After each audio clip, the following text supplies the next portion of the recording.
Don't give up. ನಿಮಗೆ ಮನಸ್ಸಿಲ್ಲ ಅಂದ್ರೂ ಮಾಡಿ, ನಿಮ್ಗೆ ಹುಷಾರಿಲ್ಲ ಅಂದ್ರೂ ಮಾಡಿ, ನಿಮಗೆ ಕಷ್ಟ ಆಗ್ತಿದ್ರು ಮಾಡಿ, ನಿಮ್ಗೆ ಇಷ್ಟ ಆಗ್ತಿದ್ರು ಮಾಡಿ. ಜನರು ಹೇಳ್ತಾರೆ, 1000 ಜನ ಹೇಳ್ತಾರೆ, ಕೇಳಕ್ ಹೋಗ್ಬಿಡಿ. ಇರೋದೊಂದು ಜೀವನ, ಯಾಕೆ ಕಷ್ಟಪಡ್ತೀಯ, ಇರೋದೊಂದು ಲೈಫು, ಇರೋವರೆಗೂ ಎಂಜಾಯ್ ಮಾಡ್ಕೊಂಡು ಉಣ್ಕೊಂಡು ತಿನ್ಕೊಂಡು ಚೆನ್ನಾಗಿರೋಣ ಅಂತ ಹೇಳ್ತಾರೆ. ಬಟ್ ನಿಮ್ಮ ಮೈಂಡ್ ಸೆಟ್ನ ಯಾವತ್ತೂ ಚೇಂಜ್ ಮಾಡ್ಕೊಳಕ್ ಹೋಗ್ಲೇಬೇಡಿ ಕಣ್ರಿ. ಇದರಿಂದ ಅವ್ರಿಗೇನೋ ಲಾಸ್ ಆಗಲ್ಲ, ನಿಮಗೆ ಲಾಸ್ ಆಗೋದು. ಅದನ್ನ ಅರ್ಥ ಮಾಡ್ಕೊಳ್ಳಿ. ಅವ್ರು ಹೇಳ್ತಾರೆ, 1000 ಹೇಳ್ತಾರೆ, ಅವ್ರು ಹೇಳ್ತಾರೆ ಅಂತ ನೀವು ಹೌದು ಇರೋದೊಂದು ಜೀವನ ಅಲ್ವಾ, ಬಿಡು ಉಣ್ಕೊಂಡು ತಿನ್ಕೊಂಡು ಚೆನ್ನಾಗಿರೋಣ, ಎಂಜಾಯ್ ಮಾಡ್ಕೊಂಡಿರೋಣ ಅಂದರೆ ದಪ್ಪ ಆಗೋದು, ವೆಯ್ಟ್ ಜಾಸ್ತಿ ಆಗೋದು, ಊತ್ ಕೊಡೋದು ನಾವೇನೆ, ಅವರಲ್ಲ. ಆಯ್ತಾ? ಅವ್ರು ಹೇಳ್ತಾರೆ, ಇವ್ರು ಹೇಳ್ತಾರೆ ಅನ್ನೋದನ್ನ ಕೇಳಕ್ಕೆ ಹೋಗ್ಬಿಡಿ. ನಿಮ್ಮ ಹೆಲ್ತ್ ಬಗ್ಗೆ ನಿಮಗಿರ್ಬೇಕು. ಯಾರು ಏನಾರ 1000 ಮಾತಾಡಲಿ, ಅಯ್ಯೋ ಇವ್ರು ಡಯಟು ಕಣಪ್ಪ, ಹಾಗಿರ್ತಾರೆ ಹೀಗಿರ್ತಾರೆ, ಇವರಂತೂ ಊಟದಲ್ಲಿ ಕಾಂಪ್ರಮೇ ಆಗಲ್ಲ, ಡಯಟ್ ಮಾಡಿಕೊಂಡು ಹೆಲ್ದಿ ಫುಡ್ ತಿಂತಾರೆ, ಹಾಗೆ ಅಂದ್ಲೇ ಬಿಡ್ರಿ. 1000 ಮಾತಾಡಲಿ, ತಲೆ ಕೆಡಿಸ್ಕೊಳಕ್ಕೆ ಹೋಗ್ಬಿಡಿ. ನಿಮ್ದೇನಿದೆ ಹೆಲ್ತಿ ಆಹಾರನ ತಿನ್ಕೊಂಡು, ವಾಕ್ ಮಾಡ್ಕೊಂಡು, ವರ್ಕೌಟ್ ಮಾಡ್ಕೊಂಡು ಆರಾಮಾಗಿರಿ. ಅವ್ರು ಅನ್ನೋರು ಅನ್ಕೋತಾನೆ ಇರಲಿ, ಬಟ್ ನಿಮ್ಮ ಹೆಲ್ತ್ನ ನೀವು ನೋಡ್ಕೊಡಿ. ಯಾಕೆಂದರೆ ನಿಮಗೆ ನಿಮ್ಮ ಫ್ಯಾಮಿಲಿ ಇದೆ, ಗಂಡ ಮಕ್ಕಳು ಅಂತ ಇದ್ದಾರೆ, ಅಥವಾ ಫ್ಯಾಮಿಲಿ ಅಪ್ಪ ಅಮ್ಮ ಇದ್ದಾರೆ, ಎಲ್ಲರೂ ಬೇಕು ನಿಮ್ಗೆ. ನೀವಿದ್ರೇನೆ ಅವ್ರಿಗೊಂದು ಖುಷಿ ಅನ್ನೋದಿರುತ್ತೆ. ಮೊದಲು ನಮ್ಮ ಆರೋಗ್ಯನ ನಾವು ನೋಡ್ಕೋಬೇಕು. ನಮಗೆ ಸ್ವಲ್ಪ ಏನಾದರೂ ನಮ್ಮ ಮಕ್ಳ ಕತೆ, ಹಸ್ಬೆಂಡ್ ಕತೆ ಏನಪ್ಪ, ನಮ್ಮ ಅಪ್ಪ ಅಮ್ಮನ ಕತೆ ಏನಪ್ಪ ಅನ್ನೋದು ನಮ್ಮ ಮನಸ್ಸಲ್ಲಿ ಬರಬೇಕು.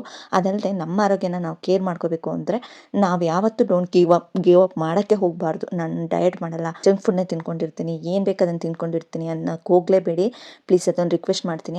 ಇವರು ಹೇಳ್ತಾರೆ, ಹೌದು ತುಂಬ ಈಗ ಡಯಟ್ ಮಾಡೋರು, ಜಿಮ್ ಮಾಡೋರೆಲ್ಲ ಏನಾಗಿದ್ದಾರೆ, ತುಂಬ ದಿನ ಬದುಕಿದಾರ, ಇರೋದೊಂದು ಜೀವನ, ಸತ್ತೇ ಹೋಗ್ಬಿಟ್ರು, ಜಿಮ್ ಮಾಡ್ಕೊಂಡು ಡಯಟ್ ಮಾಡ್ಕೊಂಡು ಹೆಲ್ದಿ ಫುಡ್ ತಿನ್ಕೊಂಡಿದ್ರು, ಇಷ್ಟು ಬೇಗ ಸತ್ತೋಗ್ಬಿಟ್ರು, ಅದು ಯಾಕೆ ಬೇಕಾ ಲೈಫು, ಇರೋವರೆಗೂ ಚೆನ್ನಾಗಿರೋಣ ತಿನ್ಕೊಂಡು ಉಣ್ಕೊಂಡು ಅಂತ ಅಂತಾರೆ. ನನಗೂ ಎಷ್ಟೋ ಸಲ ಇದು ಮೋಟಿವೇಶನ್ ಆಗಿದೆ. ಹೌದು ಅಲ್ವಾ? ಜಿಮ್ಮೆಲ್ಲ ಮಾಡಿಕೊಂಡು ಹೆಲ್ದಿಯಾಗಿದ್ದು ಎಲ್ಲನೂ ಮಾಡ್ಕೊಂಡು ತೀರೋಗ್ಬಿಟ್ರಲ್ಲ. ಫಿಲ್ಮ್ ಇಂಡಸ್ಟ್ರಿಯಲ್ಲೇ ಎಷ್ಟು ಜನ ಹಂಗಾಗಿದ್ದಾರಲ್ವ. ಅಯ್ಯೋ ನಮ್ಮದೆಲ್ಲ ಯಾವ ಜೀವನ, ಬಿಡು ಆರಾಮಾಗಿ ಉಣ್ಕೊಂಡು ತಿನ್ಕೊಂಡು ಇರೋಣ ಇರೋವರೆಗೂ ಅನ್ನೋದು ನನ್ನಲ್ಲೂ ಕೂಡ ಎಷ್ಟೋ ಸಲ ಬಂದಿದೆ. ಬಟ್ ಬೇಡ, ಆ ರೀತಿ ಮಾಡೋಕೆ ಹೋಗ್ಬಿಡಿ. ಯಾವಾಗಲೂ ಅಷ್ಟೇ ನಾವು ಏನು ತಿಂತಾ ಇಲ್ಲ, ಅಷ್ಟು ಕಟ್ಟುನಿಟ್ಟಾಗಿ ಏನು ಪಾಲಿಸ್ತಾ ಇದ್ದೀವಿ, ಹೊಟ್ಟೆ ತುಂಬನೇ ಊಟ ತಿಂತಾ ಇದ್ದೀವಿ, ಏನು ತಿನ್ನಬೇಕು ಅದನ್ನು ತಿಂತಾ ಇದ್ದೀವಿ, ಹೆಲ್ದಿ ಫುಡ್ಡನ್ನು ತಿಂತಾ ಇದ್ದೀವಿ, ಜಂಕ್ ಫುಡ್ನ ಬಿಡ್ತಾ ಇದ್ದೀವಿ, ಕೆಟ್ಟದಾಗಿರೋಂಥ ಐಟಮ್ಸ್ನ ಬಿಡ್ತಾ ಇದ್ದೀವಿ, ಆಯಿಲ್ ಐಟಮ್ನ ಅಥವಾ ಜಂಕ್ ಫುಡ್ಡು, ಶುಗರ್ ಐಟಮು ಇಂಥವನ್ನ ಬಿಡ್ತಾ ಇದ್ದೀವಿ ಹೊರತು ಒಳ್ಳೆ ಐಟಮ್ ತಿಂತಾನೇ ಇದ್ದೀವಲ್ವಾ. ಯಾಕೆ ಗಿವ್ ಅಪ್ ಮಾಡ್ಬೇಕು ನಾವು? ಯಾಕೆ ಬೇಡ ಅಂತ ಬಿಟ್ಬಿಡ್ಬೇಕು? ಚಾನ್ಸೇ ಬೇಡ ನಿಮಗೆ, ಬಿಡೋಕ್ಕೆ ಹೋಗ್ಬಿಡಿ. ಯಾರೇನಾದರೂ ಈ ವಿಚಾರಕ್ಕೆ ನಾವು ಯಾವ ರೀತಿ ಮೋಟಿವೇಟ್ ಆಗಿ ಥಿಂಕ್ ಮಾಡ್ಬೇಕಪ್ಪ ಅಂದರೆ, ಒಂದು ಉದಾಹರಣೆ ಹೇಳ್ಬಿಡ್ತೀನಿ. ಇದಕ್ಕಿದ್ದಾಗೆ ಏನಾದರೂ ಜ್ವರ ಬಂತು ಅಥವಾ ಕೆಮ್ಮು ಶೀತ ಆಯಿತು, ಏನೋ ಒಂದು ಪ್ರಾಬ್ಲಮ್ ಆಯಿತು ಅಂದಾಗ ಒಂದು 3-4 ಡೇಸ್ ನೀವು ತುಂಬ ಹುಷಾರಿಲ್ಲ ಅಂದಾಗ ನೋಡಿ, ನೀವು ಸ್ವಲ್ಪ ಮೂಲೆ ಕೂತ್ಕೊಳ್ಳಿ. ನಿಮ್ಮನ್ನ ಅಷ್ಟು ಪ್ರೀತಿ ಮಾಡ್ತಿರೋರು, ನಿಮ್ಮನ್ನ ಅಷ್ಟು ಕೇರ್ ಮಾಡ್ತಿದ್ದವರು ಯಾವಾಗಲೂ ಉಳಿದಿದ್ದೆ, ಅಯ್ಯೋ 3 ದಿನಕ್ಕೂ ತಲೆನೋವು ಅಂತಾಳೆ, 3 ದಿನಕ್ಕೂ ಜ್ವರ ಬಂತು ಅಂತಾಳೆ, ಏನಪ್ಪ ಅಂತಾರೆ. ಅದೊಂದನ್ನು ನೀವು ಲೈಫಲ್ಲಿ ಅರ್ಥ ಮಾಡ್ಕೊಬಿಡಿ. ಯಾವಾಗಲೂ ನಾನು ಹುಷಾರಿಲ್ಲ ಅನ್ನೋ ಥರ ಇರಬಾರ್ದು, ಆರೋಗ್ಯವಾಗಿರಬೇಕು. ಇರೋದು ಎಷ್ಟು ದಿನ ಬದುಕ್ತೀನೋ ಗೊತ್ತಿಲ್ಲ, ಅಲ್ಲಿವರೆಗೂ ನನ್ನ ಲೈಫಲ್ಲಿ ನಾನು ಆರೋಗ್ಯವಾಗಿರಬೇಕು.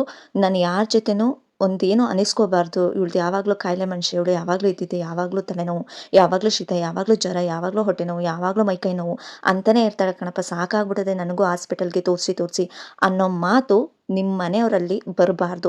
ಹಂಗೆ ಬರಬಾರ್ದು ಅನ್ನೋದಾದರೆ ನಮ್ಮಂಥ ಹೆಣ್ಮಕ್ಳು ಈ ರೀತಿಯಾಗಿ ಹೆಲ್ದಿ ಫುಡ್ನ ತಿನ್ಕೊಂಡು ಸ್ಟ್ರಾಂಗ್ ಆಗಬೇಕು. ಯಾವಾಗ ಸಾಯ್ತೀವಿ, ಯಾವಾಗ ಇರ್ತೀವಿ ಏನೋ ನಮಗೆ ಗೊತ್ತಿಲ್ಲ. ನಮ್ಮ ಜೀವನದಲ್ಲಿ, ನಮ್ಮ ಹಣೆ ಬರದಲ್ಲಿ ಏನು ಬರ್ದಿದೆಯೋ ಅದೇ ಆಗೋದು. ಅಲ್ಲಿವರೆಗೂ ನಮ್ಮ ಲೈಫಲ್ಲಿ ನಾವು ಇರೋವರೆಗೂ, ನಾವು ಬದುಕಿರೋವರೆಗೂ ಹೆಲ್ದಿ ಊಟ ತಿನ್ಕೊಂಡು ಹೆಲ್ದಿಯಾಗಿರಬೇಕು. ಒಬ್ಬರಿಗೆ ನೋವು ಕೊಟ್ಟು, ಒಬ್ಬರಿಗೆ ಹಿಂಸೆ ಕೊಟ್ಟು, ನರಳಾಡ್ಕೊಂಡು, ಒಬ್ರು ಕೆಲಸ ಮಾಡಿಸ್ಕೊಂಡು, ಅವ್ರ ಜೊತೆ ಎಲ್ಲ ಕೆಲಸನೂ ಮಾಡಿಸ್ಕೊಂಡು, ಅವ್ರಿಗೂ ಹಿಂಸೆ, ನಾವು ಹಿಂಸೆ ಪಡ್ಕೊಂಡು, ನಮ್ಮ ಫ್ಯಾಮಿಲಿಗೂ ಹಿಂಸೆ ಕೊಟ್ಕೊಂಡು ನಾವು ಬದುಕಬಾರ್ದಲ್ವಾ. ನಮ್ಮ ನೋವು ಏನೇ ಇದ್ರೂ, ನಮ್ದೇನೇ ಇದ್ರೂ ಒಬ್ರಿಗೆ ಹಿಂಸೆ ಕೊಟ್ಟು ಬದುಕಬಾರ್ದು. ಹಂಗೆ ಆಗಬೇಕು ಅಂದರೆ ನಾವು ಹೆಲ್ದಿ ಊಟನ ತಿನ್ನಬೇಕು, ವರ್ಕೌಟ್ ಮಾಡಿ, ಜಿಮ್ ಮಾಡಿ, ಸ್ಟ್ರಾಂಗ್ ಆಗಿರಿ. ನಿಮ್ಮ ಮೈಂಡ್ನ ಸ್ಟ್ರಾಂಗ್ ಮಾಡ್ಕೊಳ್ಳಿ, ಫಿಸಿಕಲಿ ಸ್ಟ್ರಾಂಗ್ ಆಗಿರ್ರಿ. ಸೂರ್ಯ ಜಗತ್ತಿನ ಸೃಷ್ಟಿಕರ್ತ, ಅವನು ಎದ್ದೇಳೋಕ್ಕಿಂತ ಮುಂಚೆ ನಾವು ಎದ್ದೇಳಬೇಕು. ಅದು ನಮ್ಮ ಮೊದಲನೇ ಪಾಯಿಂಟು. ಎದ್ದಾದ ಮೇಲೆ ಮೆಡಿಟೇಷನ್ ಮಾಡಿರಿ, ವರ್ಕೌಟ್ ಮಾಡಿ, ವಾಕ್ ಮಾಡಿ, ಬೇಗ ಎದ್ದು ನೋಡಿ ನಿಮ್ಮ ಮೈಂಡ್ ಸೆಟ್ಟಿಗೆ ಎಷ್ಟು ಚೆನ್ನಾಗಿರುತ್ತೆ, ನಿಮ್ಮ ಮೈಂಡ್ ಅವತ್ತು ಎಷ್ಟು ಫ್ರೀ ಆಗಿರುತ್ತೆ, ನೀವು ಎಷ್ಟು ಆ್ಯಕ್ಟಿವ್ ಆಗಿರ್ತೀರಾ ಅನ್ನೋದು ನಿಮಗೆ ಗೊತ್ತಾಗುತ್ತೆ. ಅದಕ್ಕೋಸ್ಕರ ಹೇಳೋದಷ್ಟೇ, ಸೂರ್ಯ ಉದಯ ಆಗೋಕ್ಕಿಂತ ಮುಂಚೆನೇ ಹೆಣ್ಮಕ್ಳು ಬೇಗ ಎದ್ದೇಳಬೇಕು ಅಂತ. ಹಿಂದಿನ ಕಾಲದಲ್ಲೆಲ್ಲ ಮಾತಾಡೋರು, ಹೆಣ್ಮಕ್ಳು ಜಾಸ್ತಿ ಟೈಮ್ ಮಲಗಬಾರ್ದು, ಮುಸ್ಸಂಜೆ ಟೈಮ್ ಮಲಗಬಾರ್ದು. ಹೌದು, ಅದು ಸತ್ಯನೇ. ಅದಕ್ಕೋಸ್ಕರ ಹೇಳೋದು, ಬೆಳಗ್ಗೆ ಎದ್ದೇಳಿ, ಆದಷ್ಟು ಬೇಗ ಎದ್ದೇಳಿ. ನೈಟ್ ಬೇಗ ಮಲ್ಕೊಳ್ಳಿ, ಬೆಳಗ್ಗೆ ಟೈಮ್ ಆದಷ್ಟು ಬೇಗ ಎದ್ದೇಳಿ. ಎದ್ದು ನಿಮ್ಮ ಕೆಲಸನ, ನಿಮ್ಮ ವರ್ಕೌಟ್ ಆಗಲಿ ಅಥವಾ ನಿಮ್ಮ ಮೆಡಿಟೇಷನ್ ಆಗಲಿ, ಏನಾದರೂ ಒಂದು ಯೋಗ ಆಗಲಿ ಅಥವಾ ವಾಕ್ ಆಗಲಿ, ಏನಾದರೂ ಒಂದು ಮಾಡಿ. ಅದಾದಮೇಲೆ ನಿಮಗೆ ತಿಂಡಿಗೆ ಅಂತ ಟೈಮ್ ಉಳಿಯುತ್ತೆ. ಅದಾದಮೇಲೆ ತಿಂಡಿ ಮಾಡೋಕ್ಕೆ ಹೋಗಿ, ಏನೇನು ಬೇಕೋ ತಿಂಡಿಗೆ ಪ್ರಿಪೇರ್ ಮಾಡಿ. ಸ್ಟಾರ್ಟಿಂಗ್ ನಿಮ್ಮ ವೆಯ್ಟ್ ಲಾಸ್ ಮಾಡಬೇಕು ಅನ್ನೋದಿದ್ರೆ ನಿಜವಾಗ್ಲೂ ಇದೊಂದು ಪಾಯಿಂಟ್ ಪಾಯಿಂಟು 100ಕ್ಕೆ 200% ವರ್ಕ್ ಆಗೋ ಪಾಯಿಂಟ್ ಇದೊಂದೇ. ಆದಷ್ಟು ಬೇಗ ಎದ್ದೇಳಬೇಕು. ನೀವು ಬೇಗ ಎದ್ದು ನೋಡಿ, ನಿಮ್ಗೆ ಎಷ್ಟು ಟೈಮ್ ಉಳಿಯುತ್ತೆ ಅನ್ನೋದು ನಿಮಗೆ ಗೊತ್ತಾಗುತ್ತೆ. 5 o'clock ಅಥವಾ 5:30 ಪರವಾಗಿಲ್ಲ, ಸೂರ್ಯೋದಯ ಆಗೋಕ್ಕಿಂತ ಮುಂಚೆ ಎದ್ದೇಳಿ. ಎದ್ದು ಹಾಫ್ ಆನ್ ಅವರ್ ಅಥವಾ 45 ಮಿನಿಟ್ಸ್ ನಿಮ್ಮ ವರ್ಕೌಟ್ ಆಗಲಿ ವಾಕ್ ಆಗಲಿ ಮಾಡ್ಕೊಳ್ಳಿ. ಬಿಸಿನೀರು ಕುಡೀರಿ. ಆಮೇಲೆ ನಿಮ್ಮ ತಿಂಡಿಗೆ 6 ಗಂಟೆ 6:15ಕ್ಕೆ ನೀವು ತಿಂಡಿ ಸ್ಟಾರ್ಟ್ ಮಾಡ್ಕೊಂಡ್ರು 7:30ವರೆಗೆ ತಿಂಡಿ ಮಾಡಿ ಮುಗಿದೋಗುತ್ತೆ. ಮನೇಲಿ ಏನಾದರೂ ಮಕ್ಕಳು ಓದೋರಿದ್ದಾರೆ, ಕಾಲೇಜ್ಗೆ ಹೋಗೋ ಮಕ್ಕಳಿದ್ದಾರೆ, ಸ್ಕೂಲ್ಗೆ ಹೋಗೋ ಮಕ್ಕಳಿದ್ದಾರೆ ಅಂದರೆ 7-7:30 ಹೊತ್ತಿಗೆ ನಿಮ್ಮ ಕೆಲಸನೇ ಮುಗಿದೋಗುತ್ತೆ, ತಿಂಡಿ ಮಾಡೋ ಕೆಲಸ. ಅದಾದಮೇಲೆ ನಿಮ್ಮ ಮಾಮೂಲಿಯಂತೆ ದಿನದ ಕೆಲಸಗಳು ಸ್ಟಾರ್ಟ್ ಆಗ್ತವೆ. ನೆಲ ಒರೆಸೋದು, ಕಸ ಗುಡಿಸೋದು, ನೆಲ ಒರೆಸೋದು, ಪ್ರತಿಯೊಂದು ಕೆಲಸನೂ. ಆಮೇಲೆ ಬಟ್ಟೆ ತೊಳೆಯೋದು, ಪಾತ್ರೆ ತೊಳೆಯೋದು, ಮನೆ ಕ್ಲೀನ್ ಮಾಡ್ಕೊಳ್ಳೋದು, ಪೂಜೆ ಮಾಡೋದು, ಪ್ರತಿಯೊಂದು ಆಮೇಲೆ ನಮ್ಮ ಕೆಲಸ ಸ್ಟಾರ್ಟ್ ಆಗೋದಲ್ವಾ. ಅದಕ್ಕೂ ಮುಂಚೆ ನಾವು ಬೇಗ ಎದ್ದು ವರ್ಕೌಟ್ ಮಾಡ್ಕೊಬಿಟ್ರೆ ಅದು ಬೆಸ್ಟ್ ಅಂತ ಹೇಳ್ತೀನಿ ನಿಮಗೆ ನಿಜವಾಗ್ಲೂ. ಇನ್ನು ಈವ್ನಿಂಗ್ ನೀವು ಫ್ರೀ ಆಗಿದ್ದೀರಾ ಅಂದರೆ ಲೈಟಾಗಿ ಒಂದು ವಾಕ್ ಮಾಡ್ಕೊಳ್ಳಿ, ಆರಾಮಾಗಿರಿ. ಜಂಕ್ ಫುಡ್ ತಿನ್ನಬೇಡಿ, ಆಲ್ಮೋಸ್ಟ್ ಆದಷ್ಟು ಹೆಲ್ದಿ ಐಟಮ್ನ ತಿನ್ಕೊಳ್ಳಿ ಅಂತ ಹೇಳೋಕ್ಕೆ ಇಷ್ಟಪಡ್ತೀನಿ ಅಷ್ಟೇ. ಹಾಗೆಯೇ ಇವತ್ತಿನ ತಿಂಡಿಗೆ ನಾನು ಏನಪ್ಪ ಮಾಡ್ತಾ ಇದ್ದೀನಿ ಅಂದರೆ ರವೆ ದೋಸೆನ ಮಾಡ್ತಾ ಇದ್ದೀನಿ. ರವೆನ ಒಂದು 5 to 10 ಮಿನಿಟ್ಸ್ ನಿಮ್ಗೆ ಟೈಮ್ ಸಿಕ್ಕಿದಾಗ ಎದ್ದ ತಕ್ಷಣ ರವೆ ಉನಿ ಹಾಕಿ ಅಷ್ಟೇ. ಯಾವ ಟೈಮು 10 ಮಿನಿಟ್ಸ್ ಬಿಡಬೇಕಾ, ಅರ್ಧ ಗಂಟೆ ಬಿಡಬೇಕಾ, ಏನಿಲ್ಲ. ಯಾವ ಟೈಮಿಂಗ್ಸಿಗೆ ನೀವು ಉನಿ ಹಾಕ್ತೀರಾ ಹಾಫ್ ಆನ್ ಅವರ್ ಬಿಟ್ಟರೂ ರುಬ್ಕೋಬೋದು, ಅಥವಾ 5 ಮಿನಿಟ್ಸ್ 10 ಮಿನಿಟ್ಸ್ ಬಿಟ್ಟು ರುಬ್ಕೋಬೋದು, 1 ಅವರ್ ಬಿಟ್ಟು ರುಬ್ಕೋಬೋದು. ನಾನು ರವೆನ ಉನಿ ಹಾಕಿಟ್ಟಿದ್ದೀನಿ, ನೆನೆಸಿಟ್ಟಿದ್ದೀನಿ. ನೀರಿಗೆ ಹಾಕಿ ಇದ್ದ ತಕ್ಷಣ ನೆನೆಸಿಟ್ಟೆ. ಅದಾದಮೇಲೆ ಒಂದು 10 ನಿಮಿಷಕ್ಕೆಲ್ಲ ಚೆನ್ನಾಗಿ ನೆಂದಿರುತ್ತೆ ರವೆ, ಅದನ್ನು ರುಬ್ಕೋತಿದ್ದೀನಿ. ಇನ್ನು ಕೆಲಸ ಮಾಮೂಲಿ ಅಂತೆ ಬಿಸಿನೀರು ಕುಡಿದು ಚಿಯಾ ಸೀಡ್ನ ಒಂದು 10 ಮಿನಿಟ್ಸ್ ಅಥವಾ ಅರ್ಧ ಗಂಟೆ ಗ್ಯಾಪ್ ಕೊಡ್ತೀನಿ. ಹಾಗೆಯೇ ಒಬ್ಬರು ಕಮೆಂಟ್ ಕೂಡ ಹಾಕಿದೆ, ಚಿಯಾ ಸೀಡ್ ಬಿಸಿನೀರಲ್ಲಿ ನೆನೆ ಹಾಕಬೇಕಾ ಅಥವಾ ತಣ್ಣೀರಲ್ಲಿ ನೆನೆ ಹಾಕಬೇಕಾ ಅಂತ. ಏನಿಲ್ಲ, ಚಿಯಾ ಸೀಡ್ನ ನೈಟ್ ನಾವು ಮಲ್ಗೋಕ್ಕೂ ಮುಂಚೆನೆ ನೈಟಲ್ಲಿ 1 ಸ್ಪೂನ್ ಚಿಯಾ ಸೀಡ್ಗೆ ತಣ್ಣೀರನ್ನೇ ಒಂದು ಅರ್ಧ ಲೋಟದಷ್ಟು 1 ಲೋಟದಷ್ಟು ತಣ್ಣೀರನ್ನ ಹಾಕಿ ಸ್ವಲ್ಪ ಸ್ಪೂನಲ್ಲಿ ಕದ್ರಬಿಟ್ಟು, ಏಕೆಂದರೆ ಮೇಲೆ ಬಂದಿರುತ್ತೆ ಚಿಯಾ ಸೀಡು, ಅದಕ್ಕೋಸ್ಕರ ಸ್ವಲ್ಪ ಸ್ಪೂನಲ್ಲೆಲ್ಲ ಮಿಕ್ಸ್ ಮಾಡಿ ಒಂದು ಪ್ಲೇಟ್ನ ಮುಚ್ಚಿಟ್ಟು ನೀವು ಮಲ್ಕೊಂಡ್ರೆ ಬೆಳಗ್ಗೆ ಎದ್ದು ಚೆನ್ನಾಗಿ ನೆಂದು ಅದೊಂಥರ ದಪ್ಪ ಕಾಳು ಥರ ಆಗಿರುತ್ತೆ. ಮಾಮೂಲಿ ಅಂತ ಕುಟ್ಕೊಂಡ್ರೆ ಮುಗೀತು. ಬಿಟ್ಕೊಂಡು ನೈಟು ನೆನೆ ಹಾಕ್ಕೊಳ್ಳಿ ಅಷ್ಟೇ ಚಿಯಾ ಸೀಡ್ನ. ಇನ್ನು ನನ್ನ daily routine chia seed start ಆಗುತ್ತೆ. ಅದಾದಮೇಲೆ ಮೊಳಕೆ ಕಾಳು ಕಟ್ಟಿದೆ. ಇವತ್ತು ನನ್ನ ತಿಂಡಿಗೆ ಮೊಳಕೆ ಕಾಳು ಹೈ ಪ್ರೋಟೀನ್ ಇರೋದ್ರಿಂದ ಮೊಳಕೆ ಕಾಳು ಕಟ್ಟಿದ್ದೆ. ಇದರಲ್ಲಿ ಏನೇನು ಕಾಳಪ್ಪ ಅಂದರೆ ಅದನ್ನು ಹೇಳ್ಬಿಡ್ತೀನಿ. ಹುರುಳಿಕಾಳು, ಕಡಲೆಕಾಳು, ಹೆಸರು ಕಾಳು, ಇವು 3ನ ನಾನು ಮೊಳಕೆ ಕಟ್ಟಿದ್ದೆ. ಬೇರೆ ಯಾವ ಕಾಳನ್ನೂ ಕಟ್ಟಿರಲಿಲ್ಲ, ಇವು 3 ಅಷ್ಟೇ ಕಟ್ಟಿದ್ದೆ. ನಿಮ್ಮಲ್ಲಿ ಯಾವ ಕಾಳಿದೆ, ಬಟಾಣಿ ಕಾಳಿದ್ರೂ ಹಾಕ್ಕೊಳ್ಳಿ, ಯಾವ ಕಾಳಿದ್ರೂ ಹಾಕ್ಕೊಳ್ಳಿ. ಆರಾಮಾಗಿ ತಡ್ಗುಣಿ ಕಾಳು ಯಾವುದಿರುತ್ತೆ ಆ ಕಾಳು ಹಾಕ್ಕೊಂಡು ಕಟ್ಕೋಬೋದು. ಬಟ್ ನಾನು ಇವು 3 ಕಾಳನ್ನ ಹಾಕ್ಕೊಂಡಿದ್ದೆ. ಇವು 3 ಕಾಳನ್ನ ಹಾಕ್ಕೊಂಡು ಮೊಳಕೆ ಕಟ್ಟಿದ್ದೆ. ಮೊಳಕೆ ಚೆನ್ನಾಗಿ ಬಂದಿದೆ. ಎಷ್ಟು ಚೆನ್ನಾಗಿ ಬಂದಿತ್ತು ಅಂತ ನೀವೇ ನೋಡ್ತಾ ಇರ್ಬೋದು ವಿಡಿಯೋದಲ್ಲಿ. ಅಷ್ಟು ಚೆನ್ನಾಗಿ ಮೊಳಕೆ ಕೂಡ ಬಂದಿತ್ತು. ಮೊಳಕೆ ಕಾಳು ಸಾಂಬಾರನ್ನ ಮಾಡ್ತಾ ಇದ್ದೀನಿ. ಅದ್ರ ಜೊತೆಗೆ ರವೆ ದೋಸೆನ ಮಾಡ್ಕೋತಾ ಇದ್ದೀನಿ. ಏಕೆಂದರೆ ಗೊಜ್ಜು ಮಾಡಲಿಲ್ಲ. ಮಧ್ಯಾಹ್ನಕ್ಕೂ ಸಾಂಬಾರು, ಮುದ್ದೆಗೆ ಸ್ವಲ್ಪ ತೆಳುವಾಗಿ ಸಾಂಬಾರು ಬೇಕು ಅನ್ನೋದಕ್ಕೋಸ್ಕರ ಸಾಂಬಾರು ಥರನೇ ಮಾಡ್ತಾ ಇದ್ದೀನಿ. ಅದ್ರ ಜೊತೆಗೆ ಕಡಲೆ ಬೀಜದ ಚಟ್ನಿ ಕೂಡ ರುಬ್ಕೊಂಡಿದ್ದೆ. ಕಡಲೆ ಬೀಜದ ಚಟ್ನಿ ಮಕ್ಕಳಿಗೆ ಬೆಳಗ್ಗೆ ತಿಂಡಿಗಾಯಿತು. ಮಧ್ಯಾಹ್ನದ ಊಟಕ್ಕೆ ಮಾಮೂಲಿಯಂತೆ ಈ ಮೊಳಕೆ ಸಾಂಬಾರು ಹಾಗೆಯೇ ದೋಸೆನೇ ಹಾಕ್ಕೊಟ್ಟೆ ಅವರ ಲಂಚ್ ಬಾಕ್ಸ್ಗೆ. ಇದಿಷ್ಟೇ ಮೊಳಕೆ ಕಾಳು ಸಾಂಬಾರಿಗೆ ಇನ್ನೇನೆಲ್ಲ ಇಂಗ್ರೀಡಿಯೆಂಟ್ಸ್ನ ಹಾಕ್ತೀವಿ ಅನ್ನೋದು ನಿಮಗೂ ಕಾಮನಾಗಿ ಗೊತ್ತಿರೋ ಅಂಥದ್ದೇ. ಎಕ್ಸ್ಟ್ರಾ ನಾನು ಏನೂ ಹಾಕೋಕ್ಕೆ ಹೋಗಲ್ಲ, ಏಕೆಂದರೆ ಮನೆಯಲ್ಲೇ ಸಾಂಬಾರು ಪೌಡರ್ನ ಮಾಡಿಸ್ಕೊಳ್ಳೋದ್ರಿಂದ ನಾನು ಇಲ್ಲಿ ಯಾವ ಮಸಾಲೆನೂ ಆ್ಯಡ್ ಮಾಡಲ್ಲ. ಧನಿಯಾ ಪೌಡರ್, ಅದೇ ಸಾಂಬಾರು ಪೌಡರು ಮತ್ತು ಅಚ್ಚ ಖಾರದ ಪುಡಿ ಇವೆರಡನ್ನೂ ಹಾಕ್ಕೋತೀನಿ. ಈರುಳ್ಳಿ, ಟೊಮೊಟೊ, ಕಾಯಿ, ಇಷ್ಟೇ ನನ್ನ ಸಾಂಬಾರಿಗೆ ನಾನು ಯೂಸ್ ಮಾಡೋವಂಥ ಇಂಗ್ರೀಡಿಯೆಂಟ್ಸು. ಇನ್ನು ಒಗ್ಗರಣೆಗೆ ಸಾಸಿವೆ ಒಂದು ಸ್ಪೂನ್ ತುಪ್ಪ ತೊಗೊಂಡಿದ್ದೀನಿ. ಅದ್ರ ಜೊತೆಗೆ ಸಾಸಿವೆ ಹಾಕೋತೀನಿ, ಈರುಳ್ಳಿ ಹಾಕೋತೀನಿ, ಮೊಳಕೆ ಕಟ್ಟಿರೋಂಥ ಕಾಳನ್ನ ಚೆನ್ನಾಗಿ ಸುಂಡಿಸ್ಕೊಂಡು ಅದಾದಮೇಲೆ ಅದಕ್ಕೆ ಈ ರುಬ್ಬಿಟ್ಕೊಂಡಿರೋಂತಹ ಮಸಾಲೆನ ಹಾಕ್ಕೊಂಡು ರುಚಿ ತಕ್ಕಷ್ಟು ಉಪ್ಪು ಹಾಕ್ಕೊಂಡು ಮಸಾಲೆನ ನಾನು ಸ್ವಲ್ಪ ಅಂದರೆ ಹಸಿ ಸ್ಮೆಲ್ ಹೋಗಬೇಕು ಅನ್ನೋದಕ್ಕೋಸ್ಕರ ಸ್ವಲ್ಪ ಟೈಮು ಮಸಾಲೆನ ಹಾಗೆಯೇ ನೀರು ಹಾಕಲ್ಲ. ಸಡನ್ನಾಗಿ ಸಾಂಬಾರಿಗೆ ಬೇಕಾಗುವಷ್ಟು ನೀರು ಹಾಕಿಬಿಟ್ರೆ ಹಸಿ ಸ್ಮೆಲ್ ಹೋಗಲ್ಲ, ಆ ಮಸಾಲೆ ಸ್ಮೆಲ್ಲು ಅನ್ನೋದಕ್ಕೋಸ್ಕರ ನಾನು ಮಸಾಲೆನ ಸ್ವಲ್ಪ ಚೆನ್ನಾಗಿ ಸುಂಡಿಸ್ಕೊತೀನಿ. ಅದಾದಮೇಲೆ ಸಾಂಬಾರಿಗೆ ಎಷ್ಟು ಬೇಕೋ ಅಷ್ಟು ನೀರನ್ನ ಹಾಕೋತೀನಿ. ಇದರಿಂದ ಸಾಂಬಾರು ಸ್ವಲ್ಪ ಹಸಿ ಹಸಿ ಸ್ಮೆಲ್ ಬರುತ್ತಲ್ಲ, ಅದು ಬರಲ್ಲ. ಮಸಾಲೆ ಚೆನ್ನಾಗಿ ಬೇಯ್ಕೊಳ್ಳುತ್ತೆ ಅನ್ನೋದಕ್ಕೋಸ್ಕರ ನೀವು ಯಾವುದೇ ಸಾಂಬಾರು ಮಾಡಿದ್ರೂ ಈ ಮೆಥಡ್ನ ಯೂಸ್ ಮಾಡಿ, ಸಾಂಬಾರು ಟೇಸ್ಟ್ ಆಗಿರುತ್ತೆ. ಈ ಥರ ಮೊಳಕೆ ಕಾಳು ಸಾಂಬಾರನ್ನ ಮಾಡ್ಕೋತೀನಿ. ಇದಿಷ್ಟೇ ಮೊಳಕೆ ಕಾಳು ಸಾಂಬಾರ್ದು, ಬೇರೆ ಏನೂ ಇಲ್ಲ. ಅದಕ್ಕೆ ಸ್ವಲ್ಪ ಇನ್ನೂ ರುಚಿ ಚೆನ್ನಾಗಿರಬೇಕು ಅಂದರೆ ಶುಂಠಿ ಬೆಳ್ಳುಳ್ಳಿ ಪೇಸ್ಟು, ಶುಂಠಿ ಬೆಳ್ಳುಳ್ಳಿನ ಆ್ಯಡ್ ಮಾಡಿಕೊಂಡು ರುಬ್ಕೊಳ್ಳಿ ಅಷ್ಟೇ. ಮಸಾಲೆಗೆ ಪೇಸ್ಟ್ ಇದ್ದರೆ ಪೇಸ್ಟ್ನೇ ಒಗ್ಗರಣೆಗೆ ಹಾಕ್ಕೊಳ್ಳಿ. ಇದಿಷ್ಟೇ. ಇನ್ನು ಒಂದು 10 ಮಿನಿಟ್ಸ್ ಕೂಡ ರವೆನ ನೆನೆಸಿಟ್ಟಿದ್ದೆ. ಯಾವ ರವೆ, ಸೂಜಿ ರವೆನ ಅಥವಾ ದಪ್ಪ ರವೆನ, ಬನ್ಸಿ ರವೆನ ಅಂದರೆ ಯಾವ ರವೆನಾದರೂ ತೊಗೊಳ್ಳಿ. ಒಟ್ಟಿನಲ್ಲಿ ಒಂದು 10 to 15 ಮಿನಿಟ್ಸ್ ನೆನೆಸಿಟ್ರೆ ಸಾಕು.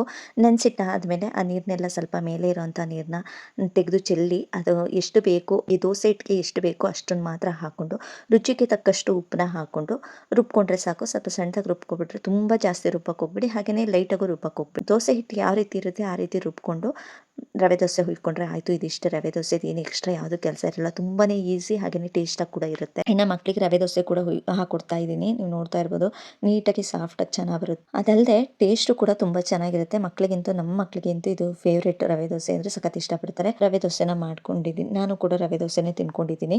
ಮೊಳಕೆ ಕಾಳು ಸಾಂಬಾರು ಹಾಗೆಯೇ ರವೆ ದೋಸೆ, ಅದರ ಜೊತೆಗೆ ಮಾಮೂಲಿಯಂತೆ ಸಲಾಡ್ಸ್ ಇದ್ದೇ ಇರುತ್ತೆ, ಕ್ಯಾರೆಟು ಮತ್ತು ಸೌತೆಕಾಯಿ. ಹಾಗೆಯೇ ಇವತ್ತು ಸ್ವಲ್ಪ ಚೇಂಜಸ್ ಅವರ ಸ್ನ್ಯಾಕ್ಸ್ಗೆ ದಾಳಿಂಬೆ ಹಣ್ಣು ಹಾಕ್ತಾ ಇದ್ದೆ. ಹಾಗಾಗಿ ನಾನು ಕೂಡ ಅದನ್ನು ಸ್ವಲ್ಪ ಹೆಚ್ಚಾಗಿ ಉಳ್ಕೋತು, ಇನ್ನು ಅದನ್ನು ಹಾಗೆ ಇಟ್ಬಿಟ್ರೆ ಸರಿ ಇರಲ್ಲ ಅಂದ್ಕೊಂಡು ಅವಾಗಲೇ ತಿನ್ಕೊಳ್ಳೋಣ, ಬ್ರೇಕ್ಫಾಸ್ಟ್ ಜೊತೆನೇ ಅದನ್ನೂ ಕೂಡ ದಾಳಿಂಬೆ ಹಣ್ಣು ಕೂಡ ತಿನ್ಕೊಳ್ಳೋಣ ಅಂತ ಅದನ್ನು ಕೂಡ ಪ್ಲೇಟ್ಗೆ ಸರ್ವ್ ಮಾಡ್ಕೊಂಡಿದ್ದೀನಿ. ಇದಿಷ್ಟು ಇವತ್ತಿನ ನನ್ನ ಬ್ರೇಕ್ಫಾಸ್ಟ್ ಆಗಿದೆ.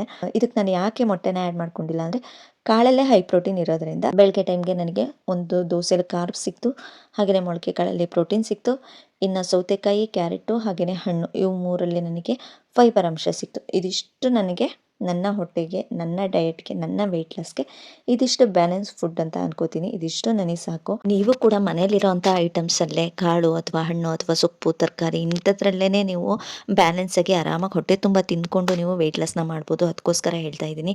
ಇನ್ನು ನನ್ನ ಇವತ್ತಿನ KG ವೆಯ್ಟ್ ನಾನು ಹೇಳಲಿಲ್ಲ, ಮಾತಾಡ್ತಾ ಹೇಳೋದೇ ಮರ್ತೋಯ್ತು. ಹಾಗೆಯೇ ನಿನ್ನೆ ನನ್ನ ವೆಯ್ಟ್ ಬಂದು 59.85 ಇತ್ತು, ಇವತ್ತು 59.20 ಇದೆ, ಅಂದರೆ 59.200 ಗ್ರಾಮ್ ಕಮ್ಮಿ ಆಗಿದೆ. ಪರವಾಗಿಲ್ಲ. 85ಗೂ ಇವತ್ತು ನೆನ್ನೆ 85 ಇತ್ತು, ಇವತ್ತು 200 ಗ್ರಾಮ್ ಆಗಿದೆ, ಅಂದರೆ 20 ಇದೆ, ಅಂದರೆ ನೀವೇ ಆಲ್ಮೋಸ್ಟ್ ಲೆಕ್ಕ 500 ಗ್ರಾಮ್ ಕಮ್ಮಿ ಆಗಿದೆ. ಪರವಾಗಿಲ್ಲ. ಬಟ್ ಇದೇ ರೀತಿ ಇರಲ್ಲ, ನಾಳೆ ಹೆಚ್ಚಾದರೂ ಆಗ್ಬೋದು. ಏಕೆಂದರೆ ಸಂಜೆ ಸ್ವಲ್ಪ ಊಟ ಕಮ್ಮಿ ಮಾಡಿದೆ, ಹಾಗಾಗಿ ಬೇಗ ವೆಯ್ಟ್ ಲಾಸ್ ಆಗಿದೆಯೇನೋ ಏನೋ ಗೊತ್ತಾಗ್ತಿಲ್ಲ ನನಗೂ, ಯಾಕೆ ಇಷ್ಟೊಂದು ಕಮ್ಮಿ ಬಂತು ಅಂತ ಗೊತ್ತಾಗಲಿಲ್ಲ. ಬಟ್ ನಾಳೆ ಅದ್ರಲ್ಲಿ ಪಕ್ಕ ಗೊತ್ತಾಗುತ್ತೆ ನನಗೆ, ನಾಳೆ ಎಷ್ಟಿರುತ್ತೆ ನನ್ನ ವೆಯ್ಟು ಅನ್ನೋದ್ರ ಮೇಲೆ. ಒಂದೊಂದು ದಿನ ಈ ರೀತಿ ವೆಯ್ಟ್ ಲಾಸ್ ವೇರಿಯೇಷನ್ ತೋರಿಸೋದು ಸಾಮಾನ್ಯವಾಗಿ ಸಹಜನೇ ಆಗಿರುತ್ತೆ. ಬಟ್ 500 ಗ್ರಾಮ್ ನಿಜ ಕಮ್ಮಿ ಆಗಿರಲ್ಲ, ಯಾಕೋ ಗೊತ್ತಿಲ್ಲ. ಇವತ್ತು ವೆಯ್ಟ್ ಲಾಸ್ ಆ ಥರ ತೋರಿಸ್ತು ಅಷ್ಟೇ. ನೋಡೋಣ ನಾಳೆ ವೆಯ್ಟಲ್ಲಿ ಎಷ್ಟಿರುತ್ತೆ, ಸಮಥಿಂಗ್ ಎಷ್ಟಿರುತ್ತೆ ಅನ್ನೋದು ಗೊತ್ತಾದರೆ ಪಕ್ಕ ರಿಸಲ್ಟ್ ನಾಳೆ ಗೊತ್ತಾಗುತ್ತೆ. ಹಾಗಾಗಿ ಇವತ್ತು 59.20 ಇದೆ, ಆಲ್ಮೋಸ್ಟ್ 500 ಗ್ರಾಮ್ ಕಮ್ಮಿ ಆಗಿದೆ ಅನ್ನೋದ್ರದ್ದು ಅರ್ಥ ಇದು. ನಾಳೆದ್ರಲ್ಲಿ ಗೊತ್ತಾಗುತ್ತೆ. ಆವತ್ತು ಮೊನ್ನೆ 2 ಡೇಸ್ ಬ್ಯಾಕು ಇದೇ ರೀತಿ ಆಗೋಯ್ತು. ಹಾಗೆಯೇ ಮತ್ತೆ ವೆಯ್ಟ್ ಗೇನ್ ಆಗಿತ್ತು, ಹಾಗೆಯೇ ಮತ್ತೆ ಕಮ್ಮಿ ಆಯಿತು. ಈ ರೀತಿ ಆಗ್ತಾ ಇರುತ್ತೆ, ಇದು ಕಾಮನ್ ಈ ರೀತಿ ಡಯಟ್. ಮಧ್ಯಾಹ್ನದ ಊಟಕ್ಕೆ ಅದೇ ಸಾಂಬಾರು, ಮೊಳಕೆ ಕಾಳು ಸಾಂಬಾರು ಜೊತೆಗೆ ಒಂದು ಮುದ್ದೆ ತೊಗೊಂಡಿದ್ದೀನಿ. ಸೈಡ್ಸಲ್ಲಿ ಮಾಮೂಲಿ ಸಲಾಡ್ಸ್ ಫೈಬರ್ ಅಂಶನ ತೊಗೊಂಡಿದ್ದೀನಿ. ಇದಿಷ್ಟು ನನ್ನ ಮಧ್ಯಾಹ್ನದ ಊಟ ಆಗಿರುತ್ತೆ. ಸಾಕಾಗುತ್ತೆ. ಒಂದು ಮುದ್ದೆ, ಕಾಳು, ಹಾಗೆಯೇ ಒಂದು ಸೌತೆಕಾಯಿ ಕೂಡ ತೊಗೊಂಡಿದ್ದೀನಿ. ಇದಿಷ್ಟು ನನ್ನ ಮಧ್ಯಾಹ್ನದ ಊಟ. ಇನ್ನು ನೈಟ್ ಊಟದಲ್ಲಿ ನಾನು ಅವತ್ತೇ ಕೂಡ ಹೇಳಿದ್ದೆ, ಪ್ರೋಟೀನ್ ಪೌಡರ್ ತುಂಬ ಒಳ್ಳೆಯದು. ಏನಾದರೂ ನೀವು ಒಂದೊಂದು ದಿನ ಮೊಟ್ಟೆ ತಿನ್ನೋಕ್ಕಾಗಲಿಲ್ಲ, ಕಾಳು ಸಾಂಬಾರು ಮಾಡ್ಕೊಳ್ಳಿಲ್ಲ, ಪ್ರೋಟೀನ್ ಅಂಶನ ಏನೂ ತಿಂತಿಲ್ಲ ಅಂದರೆ ಆರಾಮಾಗಿ ಪ್ರೋಟೀನ್ ಪೌಡರ್ನ ಕುಡ್ಕೊಂಡ್ರೆ ಬ್ಯಾಲೆನ್ಸ್ ಆಗುತ್ತೆ ಅಂತ. ಹಾಗೆಯೇ ನಾನು ಕೂಡ ಹೇಳ್ತಿದ್ದೀನಿ, ಆ ಪೌಡರ್ನ ನಿಜ ಮಾಡಿಟ್ಕೊಳ್ಳಿ, ತುಂಬಾ ಯೂಸ್ ಆಗುತ್ತೆ ನಿಮಗೆ.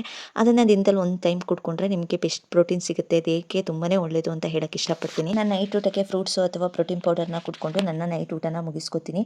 ಇದಿಷ್ಟು ನನ್ನ ಇವತ್ತಿನ ವಿಡಿಯೋ ಆಗಿತ್ತು. ಈ ವಿಡಿಯೋ ನಿಮಗೆ ಸ್ವಲ್ಪನಾದರೂ ಯೂಸ್ಫುಲ್ ಅನ್ನಿಸ್ತು, ಮೋಟಿವೇಶನ್ ಕೊಡ್ತು ಅನ್ನೋದಾದರೆ ಪ್ಲೀಸ್ ನನ್ನ ಚಾನಲ್ನ ಸಬ್ಸ್ಕ್ರೈಬ್ ಮಾಡ್ಕೊಳ್ಳಿ. ಹಾಗೆಯೇ ಈ ವಿಡಿಯೋ ಇಷ್ಟ ಆದರೆ ಲೈಕ್ ಮಾಡೋದನ್ನು ಮರಿಬೇಡಿ. ನೆಕ್ಸ್ಟ್ ವಿಡಿಯೋದಲ್ಲಿ ಸಿಗ್ತೀನಿ. ಅಲ್ಲಿವರೆಗೂ ಟೇಕ್ ಕೇರ್ ಅಂತ ಹೇಳ್ತಾ ಇನ್ನಷ್ಟು ಮೋಟಿವೇಶನ್ ಥಾಟ್ಸ್ ಒಂದಿಗೆ ಸಿಗ್ತೀನಿ. ಅಲ್ಲಿವರೆಗೂ ಎಲ್ರಿಗೂ ಟೇಕ್ ಕೇರ್. ಟಾಟಾ, ಬೈ ಬಾಯ್.